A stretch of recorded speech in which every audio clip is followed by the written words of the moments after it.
সুপ্রিয় দর্শক, আপনাদের সবাইকে স্বাগত জানাচ্ছি চ্যানেল জেড আয়োজিত নিয়মিত সংবাদ বিশ্লেষণ অনুষ্ঠান জেড ফোকাসে। আপনাদের সঙ্গে আছি আমি সাইদ খান। আর স্টুডিওতে আজকেও আমাদের সাথে একজন উপস্থিত রয়েছেন। আমাদের সাথে আছেন কূটনৈতিক বিটে কর্মরত সাংবাদিক মেজবাউল্লাহ শিমুল। মেজবাউল্লাহ শিমুল, আপনাকে স্বাগত জানাচ্ছি আজকের আলোচনায়। ধন্যবাদ সাইদ খান। জি দর্শক, আপনারা জানেন যে জেড ফোকাসে প্রতিদিনই আমরা কোনো না কোনো বিশেষ সংবাদ ধরে বিশ্লেষণ করে থাকি। আজও এরকম বেশ কয়েকটি গুরুত্বপূর্ণ সংবাদ আমরা পেয়েছি, আমাদের হাতে রয়েছে। সবগুলো সংবাদই কিন্তু ভারতের সাথে বাংলাদেশের যে কূটনৈতিক সম্পর্ক এই বিষয়কে উপলক্ষ করে, এবং ভারতের সাথে বাংলাদেশের সম্পর্ক কেমন হবে সে বিষয়টি নিয়ে পররাষ্ট্র উপদেষ্টা কিন্তু কথা বলেছেন। পররাষ্ট্র উপদেষ্টা মোহাম্মদ তৌহিদ হোসেন তিনি বলেছেন, আওয়ামী লীগ সরকার পতনের পর ভারতের সঙ্গে বাংলাদেশের সম্পর্ক বাস্তবতার নিরিখে হওয়া উচিত। এবং তিনি বলেছেন বাংলাদেশ ভারত সম্পর্ক প্রত্যাশা, বাংলাদেশ ভারতের সাথে যে সম্পর্ক বাংলাদেশ সেখানে প্রত্যাশা করে ভারত পরিবর্তিত পরিস্থিতিতে বাংলাদেশের সঙ্গে সম্পর্ক কিভাবে এগিয়ে নিতে হবে সেটা অবশ্যই উপলব্ধি করবে। ইতিমধ্যে হয়তো ভারত সেটা করছেও, তিনি বলেছেন তৌহিদ হোসেন। মেজবাউল্লাহ শিমুল, আসলে বাংলাদেশ ভারত যে কূটনৈতিক সম্পর্ক, যে বিষয়টি আসলে বাংলাদেশের অভ্যন্তরীণ রাজনীতি, বাংলাদেশের নিরাপত্তা এবং সীমান্ত, বিশেষ করে সীমান্ত এবং অভ্যন্তরীণ বাণিজ্য বা আমদানি রপ্তানি বাণিজ্য, ভারতের সম্পর্ক একটি গুরুত্বপূর্ণ বিষয়। এবং আমাদের প্রতিবেশী রাষ্ট্র হিসেবে ভারতের সাথে আমাদের কূটনৈতিক সম্পর্ক অনেক স্বচ্ছ হওয়া উচিত বলে অনেকেই মনে করে, আমরাও মনে করি। আপনার কাছে কি মনে হয় ভারত বাংলাদেশ সম্পর্ক শেখ হাসিনার সময় কেমন ছিল, কেমন থাকা উচিত ছিল, এখন কেমন আছে? ধন্যবাদ সাইদ খান। আপনাকে বিশেষ একটি সংবাদ আসলে আলোচনা করছি এই কারণে যে এই 5ই আগস্টের পরে যে পরিবর্তিত রাজনৈতিক প্রেক্ষাপট এবং যে গভর্নমেন্টটা আসলে বাংলাদেশে এই মুহূর্তে লিড করছে, আপনি জানেন যে গত হাসিনা রেজিমের সময় বাংলাদেশ এবং ভারতের মধ্যকার সম্পর্ক ছিল আসলে একটা, তাদের ভাষ্যে স্বামী স্ত্রীর সম্পর্ক ছিল, যেখানে স্বামী ছিলেন ভারত আর স্ত্রী ছিল বাংলাদেশ। আমরা জানি যে এই সম্পর্কটা কর্তৃত্ববাদী সম্পর্ক, মানে এখানে স্বামী সবসময় নিজেকে কর্তৃত্ব পরায়ণ মনে করে আর স্ত্রী ডমিনেট হয়। তো এইটা ছিল শেখ হাসিনার আমলে। তখন আপনি দেখবেন বাংলাদেশের সঙ্গে যে দ্বিপক্ষীয় সম্পর্ক, যে দ্বিপক্ষীয় কূটনৈতিক দেন দরবার, সবগুলোতে বাংলাদেশের সাথে নমনীয় ভাব ছিল বাংলাদেশের। বিশেষ করে যেখানে যেখানে যৌথ স্বার্থ ছিল, বাংলাদেশ ভারত এবং সীমান্তে যে হত্যার বিষয়টি ছিল, তারপরে আপনার যৌথ নদী ক্ষেত্রে অমীমাংসিত বিষয়গুলো, যৌথ নদী যে 54টি নদী ছিল, সেই নদীর পানি প্রবাহের যে ন্যায্য হিস্সা, সেক্ষেত্রে কিন্তু বাংলাদেশ সেইভাবে কূটনৈতিক দেন দরবার করতে পারেনি। জয়েন্ট রিভার ভারতের মতামত মেনে নিয়েছে, এক প্রকার ইম্পোজড হয়েছে। যৌথ নদী কমিশন যেটা রয়েছে, সেই নদী কমিশনটা আসলে এক প্রকার বলা যায় এখানে যারা দায়িত্বে ছিলেন তারা রুটিন মাফিক কাজ করতেন। মাঝে মাঝে একটা বৈঠক হতো দিল্লিতে অথবা বাংলাদেশে, সেখানে এই আলাপচারিতা হতো এবং চা পানের মতন একটা ঘটনা ঘটতো, যেটা দিয়ে আসলে বাংলাদেশের ন্যায্যতার ভিত্তিতে যে কূটনৈতিক দেন দরবার করা, গলা উঁচু করে বা কণ্ঠ স্বর মোটা করে কথা বলার যে ক্ষমতাটা, এইটা ওই সময়কার অন্যায়কে অন্যায় বলার যে মানসিকতা, ওটা ছিল না। এবং তারই প্রেক্ষাপটে আমরা দেখলাম যে, আমরা জানি যে বর্তমান যে উপদেষ্টা রয়েছেন উনি একজন বাংলাদেশের স্বার্থ পরিপন্থী কাজ হয় এই ধরনের কিন্তু উনি আগে থেকে কথা বলে আসছেন যে ভারত বাংলাদেশের সীমান্তে বা ভারত বাংলাদেশের মধ্যকার যে সম্পর্ক রয়েছে সেখানে বাংলাদেশের কূটনৈতিক চ্যানেলটা বা কূটনৈতিক অবস্থাটা কি হওয়া উচিত উনি কিন্তু আগে থেকে বলেছেন। এবং উনি কিন্তু উপদেষ্টা হওয়ার আগেও এই ভারত বাংলাদেশের যে কূটনৈতিক সম্পর্ক এবং যে সীমান্তে হত্যাকাণ্ড এবং যে অমীমাংসিত যৌথ নদী কমিশনের 54টি নদীর যে পানি বন্টন নিয়ে উনি কিন্তু বেশ সরব ছিলেন। বেশ কয়েক বছর ধরে আমরা দেখেছি যে উনি বেশ কথা বলেছেন এবং ভারতের অনেক কাজের উনি সমালোচনাও করেছেন, বাংলাদেশ সরকারেরও সমালোচনা করেছেন যে কূটনৈতিক সম্পর্ক কেমন হওয়া উচিত সে বিষয়টি আসলে উনি আমি সেখানে আসছি যে আমরা জানি যে তৌহিদ সাহেব উনি আসলে বাংলাদেশের পক্ষ নিয়ে আমাদের গণমাধ্যমে কথাগুলো বলেছেন এবং উনি যে কথাগুলো বলতেন সেই কথাগুলো আসলে বাংলাদেশের আপামর জনগণের মনের কথা তিনি বলতেন। এবং উনি এই দায়িত্বে আসার পর থেকে আমরা ধরেই নিয়েছি যে উনি বাংলাদেশের পক্ষে কথা বলবেন এবং অতীতের যে কূটনৈতিক পলিসি ছিল সেখান থেকে বেরিয়ে এসে বাংলাদেশ ন্যায্যতা এবং তার সমতা, সক্ষমতা এবং তার কি বলে অধিকারের জায়গা থেকে কথা বলবেন। এবং আজকে তার এই যে পুরো বক্তব্যটা তারই প্রতিফলন দেখতে পাচ্ছি। উনি বলেছেন যে সেই সময়কার প্রেক্ষাপট ছিল, সেই প্রেক্ষাপটে যে সম্পর্কটা ছিল সেটা এখন কন্টিনিউ করার কোনো সুযোগ নাই। তার মানেটা হচ্ছে এইখান থেকে 5 আগস্টের পর থেকে একটা নতুন বাংলাদেশের সূচনা হয়েছে। কূটনৈতিক ক্ষেত্রে ভারত বাংলাদেশের সাথে যে ন্যায্যতার ভিত্তি, সেখান থেকে এই উনি যে কথাগুলো বলেছেন, আমার মনে হয় যে বাংলাদেশের আপামর জনগণ যেভাবে বাংলাদেশকে দেখতে চায়, একটা স্বাধীন সার্বভৌম দেশ, সে তার জায়গা থেকে ছোট, মানে সাইজটা ডাজেন্ট ম্যাটার। বাংলাদেশের ভারতের তুলনায় কত গুণ ছোট, লোকসংখ্যা কত কম, ইকোনমি কত ছোট, এইটা ব্যাপার না। ব্যাপারটা হচ্ছে বাংলাদেশ একটা স্বাধীন দেশ, তার সভরেনিটি রয়েছে, তার ম্যান্ডেটের একটা সরকার রয়েছে, এবং তার জনগণের একটা উইল রয়েছে, এবং জনগণের একটা অধিকারের জায়গা রয়েছে। সেই জায়গা থেকে এই সরকারকে কথা বলতে হবে, এবং তিনি সেটাই বলেছেন। তো আমার কাছে যেটা আমি বলতে চাই সেটা হচ্ছে যে আমরা যেটা মনে করতাম যে ভারত মানেই হচ্ছে তাদের আমরা প্রভু মনে করব, এবং তারা যেভাবে বলবে, যা চাইবে আমরা অকাতরে এবং দিয়ে দিব। বিগত হাসিনা রিজিমের সময় প্রধানমন্ত্রী শেখ হাসিনা যিনি পালিয়ে গেছেন 5 আগস্ট, তিনি কিন্তু বলেছেন যে ভারতকে যা দিয়েছি তা শোধ করতে পারবে না। তার মানে কি দিয়েছে, মানে কি ভারত যা চেয়েছে তার চেয়ে বেশি দিয়ে দিয়েছে। এটা একটা বিষয় যে ভারতকে তিনি যা দিয়েছেন, যে বাণিজ্যের ক্ষেত্রে আপনি বলছিলেন, বাণিজ্যের ক্ষেত্রে যে সুবিধাগুলো দিয়েছেন, বা পোর্ট ব্যবহারের ক্ষেত্রে যে সুবিধাগুলো দিয়েছেন, এবং রেল করিডোর যেটা দিয়েছিলেন, আমার মনে হয় যে 5 আগস্ট না আসলে ওনার যে কথাটা পূর্ণাঙ্গতা পেত। এখন এই 5 আগস্ট আসার পরে কিন্তু ওনার কথাটা আসলে পরিপূর্ণভাবে মনে হয় ইমপ্লিমেন্ট হয় নাই। মানে এক ধরনের প্রভিন্স বানিয়ে দিয়েছেন। উনি যদি থাকতেন, আল্লাহ না, প্রভিন্স হয়ে যেত। যদি না থাকতেন, এখন যদি উনি ক্ষমতা থাকতেন, তাহলে আমরা কথা বলতে পারতাম না।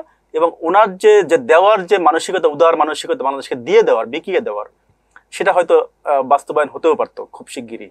তো আল্লাহ আসলে আমার জাতিকে রক্ষা করেছেন যে একটা বিপ্লবের মধ্য দিয়ে গভর্নমেন্ট, একটা ইউনিট সরকার এসেছে, এবং ইউনিট সরকার আসার পরে এই জাতীয় তৌহিদ হোসেনের মতো লোকগুলো গুরুত্বপূর্ণ জায়গায় বসতে পেরেছে, এবং তারা বাংলাদেশের পক্ষ নিয়ে ন্যায্যতার কথা বলতে পারছেন।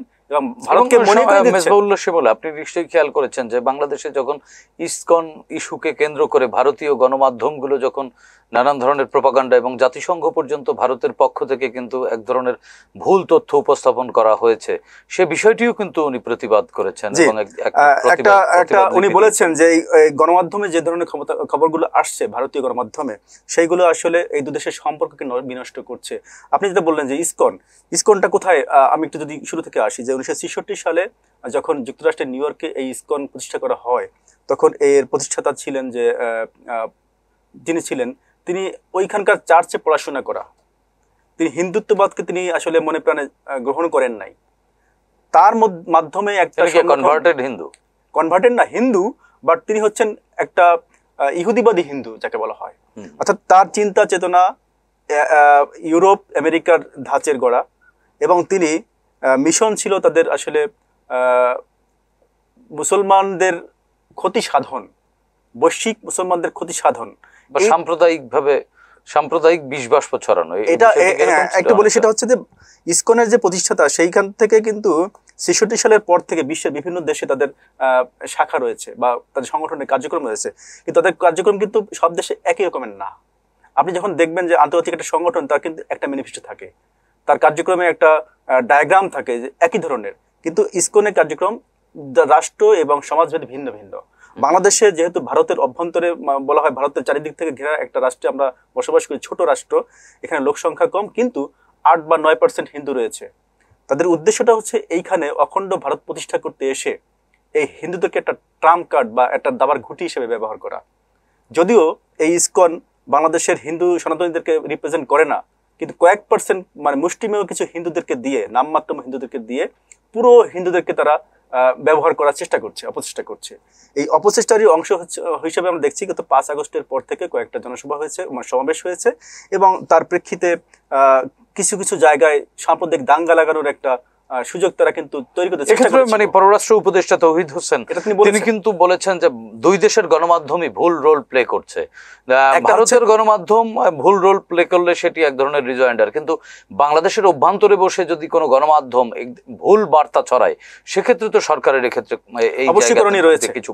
অবশ্যই করণীয় রয়েছে। কি করণীয় রয়েছে এবং কারা এটি করছে বলে আপনি মনে করেন? একটা হচ্ছে, প্রথমত হচ্ছে কিছু গণমাধ্যম আছে যারা এই ভুলগুলোকে শুধরে দেওয়ার মতন তথ্যপত্র ছড়া দিবে।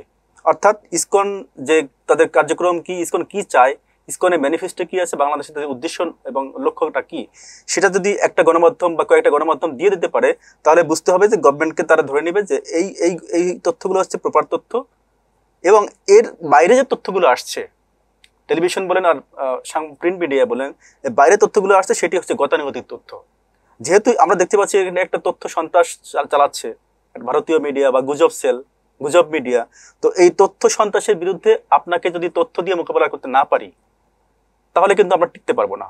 এই জন্য গভর্নমেন্টের বা সরকারের উচিত হবে যে মুষ্টিমেয় যে মিডিয়া রয়েছে যারা প্রকৃত তথ্য দিচ্ছে ইসকনের বিরুদ্ধে বা ইসকনের কার্যক্রম সঙ্গে ইসকনের সঠিক কার্যক্রম, ওরা যেটি করছে সেই সঠিক তথ্য তুলে ধরছে যারা, সেই হিসেবে যদি আমাদের কাছে মনে হয় বা সরকারের কাছে মনে হয় যে হ্যাঁ এই সঠিক তথ্য কিছু কিছু গণমাধ্যম দিচ্ছে না, তাদের বিরুদ্ধে অবশ্যই তাদেরকে মানে অ্যাওয়ার্ড করতে পারে, তাদের বিরুদ্ধে আইনত ব্যবস্থা নিতে পারে, অথবা তাদেরকে নোট দিতে পারে। ভারতীয় যেসব গণমাধ্যমে অপপ্রচার করছে কূটনৈতিক চ্যানেলের মাধ্যমে, বাংলাদেশের যে অন্তর্বর্তীকালীন সরকার কি কোনো তৎপরতা চালাতে পারে কিনা বা তাদের কোনো করণীয় কিছু আছে কিনা? করণীয়টা হচ্ছে যে যেহেতু একটা ফ্রি মিডিয়ার যুগ, আপনি চাইলেই আসলে তথ্য করতে পারবেন না, কিন্তু বাংলাদেশের যেহেতু একটা সার্বভৌম দেশ নিয়ে অপপ্রচার, এটা নিশ্চয়ই আন্তর্জাতিকভাবে এর বিচার চাওয়ার সুযোগ রয়েছে, আন্তর্জাতিক আদালতে যাওয়ার সুযোগ রয়েছে, জাতিসংঘে এর কমপ্লেন করার সুযোগ রয়েছে।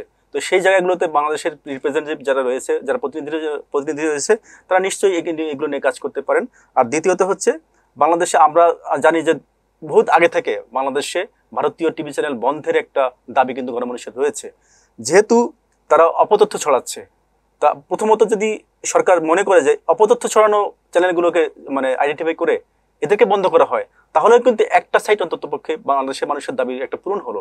যে আমরা যেহেতু আগে বলতাম জি বাংলা, জি চ্যানেল বন্ধ করতে হবে, এখন যদি বলি যে আমরা রিপাবলিক বাংলা বন্ধ করতে হবে, এর পেছনে যৌক্তিক কারণটা কি? কারণটা হচ্ছে স্বাধীনতা, সার্বভৌমত্ব ভুলুণ্ঠিত হচ্ছে, এইরকম খবর যারা দিবে তারা তো অবশ্যই কোন গোষ্ঠীর না, ব্যক্তির না, রাষ্ট্রের শত্রু। রাষ্ট্রের শত্রুকে রাষ্ট্রই দমন করবে, এটাই হচ্ছে আপনার মানে যৌক্তিক বিষয়। যে রাষ্ট্রের শত্রু যদি হয়ে ওঠে কেউ, তাকে রাষ্ট্র দমন করবে, সেটা যেভাবে হোক, যে প্রক্রিয়ায় হোক। যদি বন্ধ করে হয় বন্ধ করে করবে, যদি মনে করেন বন্ধ করা সম্ভব নয়, তাহলে আমাদের কোথায় কমপ্লেন দেওয়ার জায়গা আছে, সুযোগ আছে, সেখানে কমপ্লেন দিবে।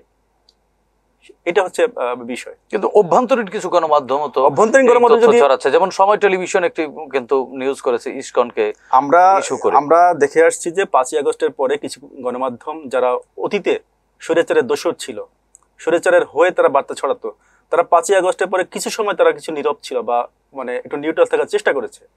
কিন্তু এই যে সাম্প্রদায়িক কিছু বিষয়, অর্থাৎ সংখ্যালঘুদের নিয়ে কিছু সময় যত করাচ্ছে, তারাও ভিন্ন কৌশলে, তারা ভিন্ন কৌশলে, ভিন্নভাবে, ভিন্ন মানে এটা উপায়ে তারা কিন্তু তাদের সেই আগের চরিত্রগুলো প্রকাশ করার চেষ্টা করছে।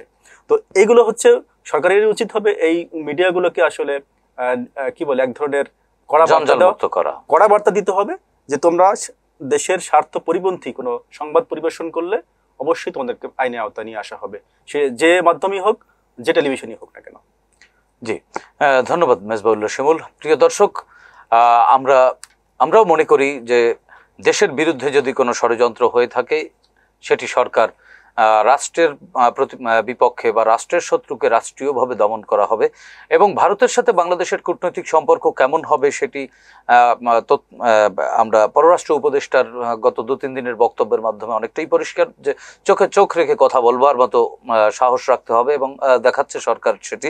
এবং ভারতীয় কর্তৃপক্ষেরও উচিত একটি স্বাধীন সার্বভৌম রাষ্ট্রের উপরে নিজেদের কর্তৃত্ববাদকে চাপিয়ে না দিয়ে প্রতিবেশী সুলভ আচরণের মাধ্যমে সমতার ভিত্তিতে এবং ন্যায্যতার ভিত্তিতে সম্পর্ক কন্টিনিউ করা, সেটি নিশ্চয়ই ভারতীয় কর্তৃপক্ষ করবেন। এবং বাংলাদেশ সরকারও এই সম্পর্ক কিভাবে টিকিয়ে রাখবেন সেজন্য কার্যকর পদক্ষেপ গ্রহণ করবেন, এই প্রত্যাশা রেখে আজকের মতো শেষ করছি। প্রিয় দর্শক, ভালো থাকবেন, সুস্থ থাকবেন, চ্যানেল জেড এর সঙ্গেই থাকুন।